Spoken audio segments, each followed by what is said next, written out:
ज़माने जाहिलियत में अरबों को घोड़ों से बहुत ज़्यादा लगाव था। वो घोड़ों को अपनी औलाद पर फजीलत देते थे।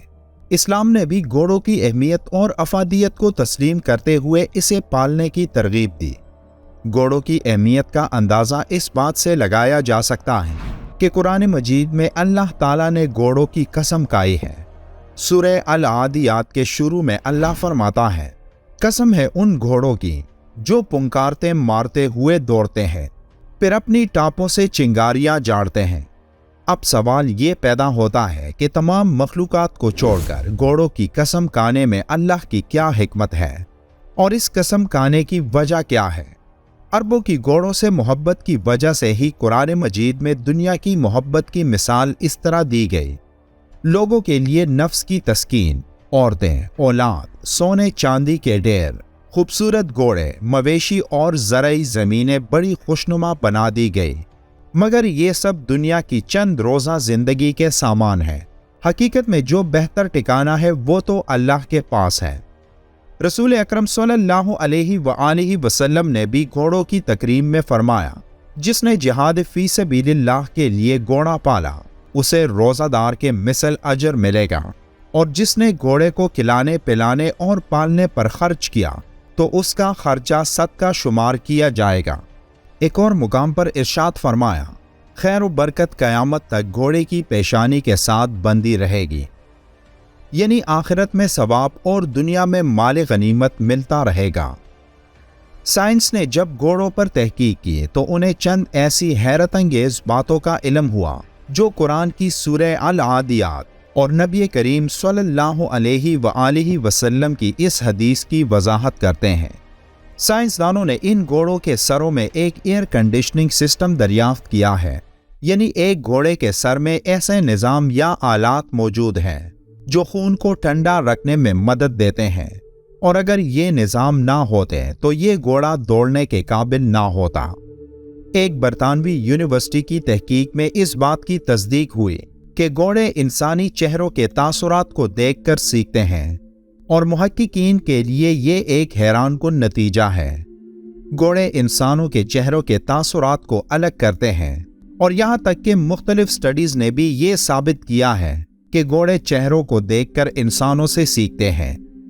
मुहक्किकीन का कहना है कि घोड़ों को मुमताज़ करने वाली सबसे अहम खसूसियत ये है कि वो अपने खून को गर्म किए बगैर बहुत लंबे फासले तक और बहुत तेज़ी से दौड़ते हैं, और अगर ये तरक्की याफ्ता कूलिंग सिस्टम ना होता तो घोड़ों के दिमाग के अहम हिस्से को नुकसान पहुंचता और ये फौरी तौर पर मर सकता था।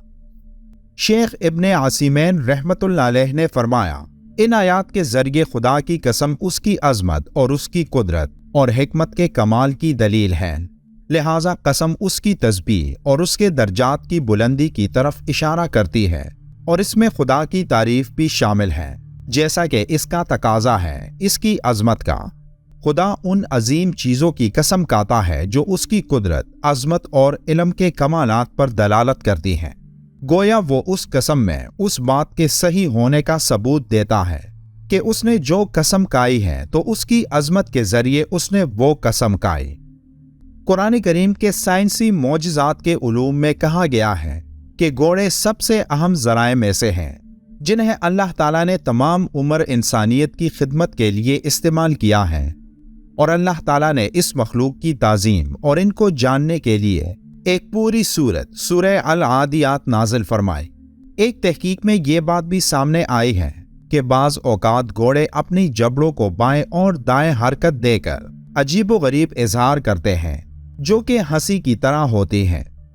जब आप अपने घोड़े को ये हरकत करते हुए पाएं तो जान ले कि ना सिर्फ वो आपके साथ हंस रहा है बल्कि अपने इर्द गिर्द की खुशबू को सूंघता है, और उसे पहचानते हैं कि वो अच्छे हैं या बुरे। 2010 में होने वाली एक तहकीक में इंकिशाफ किया गया था कि घोड़े हमारी तवक्का से कहीं ज्यादा इंसानी जुबान को समझते हैं। जब आप अपने कुछ दोस्तों के सामने घोड़े का मजाक उड़ाएंगे तो वो समझेगा कि आप उसका मजाक उड़ा रहे हैं। इस सूरत में अल्लाह ने इंसान के नाशुक्रे होने, इंसान के हसद और लापरवाही का जिक्र फरमाया है, लेकिन इस सूरत की सबसे दिलचस्प बात यह है कि کہ اس میں اللہ نے گھوڑوں کی قسم کھائی ہے، جیسے کہ اس سورت کے آغاز میں ہی اللہ قسم کھا کر فرماتا ہے، ان گھوڑوں کی قسم جو ہانپتے ہوئے دوڑتے ہیں۔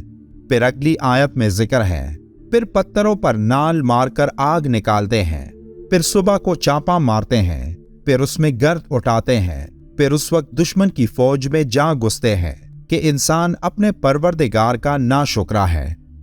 اس سورت کی پہلی آیت میں اللہ نے عادیہ کی قسم کھائی ہے، جو ایک عربی لفظ عدو سے نکلا ہے، جس کا مطلب ہے بغض، دشمنی۔ لیکن عادی کا مطلب وہ سوار جو جنگ کے دوران دشمن کی طرف دوڑتا ہے۔ اب جنگ میں جب کوئی دشمن کی طرف بھاگتا ہے تو وہ اپنے ارد گرد نہیں دیکھتا، بلکہ اس کا ایک ہی مقصد ہوتا ہے کہ سامنے دشمن کو مارنا ہے۔ یہاں قابل غور بات یہ بھی ہے کہ عادیہ عربی میں مؤنث یعنی مادہ کے لیے استعمال ہوتا ہے، یعنی یہاں اللہ نے نر گھوڑوں کی نہیں بلکہ مادہ گھوڑوں کی قسم کھائی ہے، اور وہ اس لیے کہ مادہ گھوڑے جنگ میں نر گھوڑوں سے زیادہ تیز بھاگتے ہیں۔ دوسری آیت میں ذکر ہے، پھر نال مار کر پتھروں سے چنگاریاں نکالنے والوں کی۔ حضرت عبداللہ بن عباس رضی اللہ تعالیٰ عنہ فرماتے ہیں، اس سے مراد وہ گھوڑے ہیں جو پتریلی زمین پر چلتے ہیں تو ان کے نالوں کی رگڑ سے آگ کی چنگاریاں نکلتی ہیں۔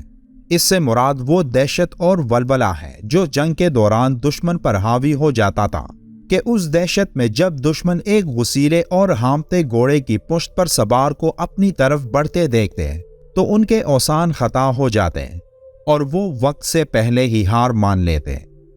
ان آیات میں گھوڑے کے ہانپنے کا ذکر کیا گیا ہے، یعنی جب گھوڑا اپنی پوری طاقت کے ساتھ دوڑتا ہے اور جلدی تکتا نہیں۔ اور حدیث پاک کا مفہوم ہے کہ خیر و برکت قیامت تک گھوڑے کی پیشانی کے ساتھ بندھی رہے گی۔ سائنس کی روشنی میں اس سے یہی مراد ہے کہ اللہ نے گھوڑے کو ایک ایسی مخلوق کے طور پر پیدا فرمایا جو مسلسل گرمی اور مسلسل دوڑنے کے باوجود تکتا نہیں، اور نہ ہی اس کے دماغ کا درجہ حرارت بڑھتا ہے، کیونکہ اللہ نے ایک گھوڑے میں قدرتی ایئر کنڈیشننگ سسٹم فٹ کیا ہے جو اسے باقی تمام مخلوقات سے الگ رکھتی ہیں۔ اور اسی لیے حدیث پاک میں فرمایا گیا کہ خیر و برکت قیامت تک گھوڑے کی پیشانی کے ساتھ بندھی رہے گی۔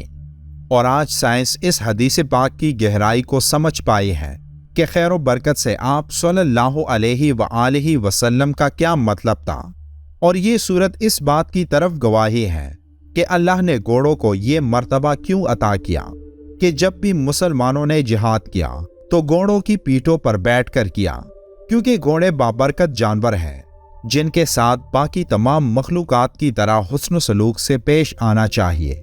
ویڈیو کے آخر میں ایک بار درود شریف پڑھنا مت بھولیے گا۔ ملتے ہیں ایک اور اچھی سی ویڈیو میں، تب تک کے لیے اللہ حافظ۔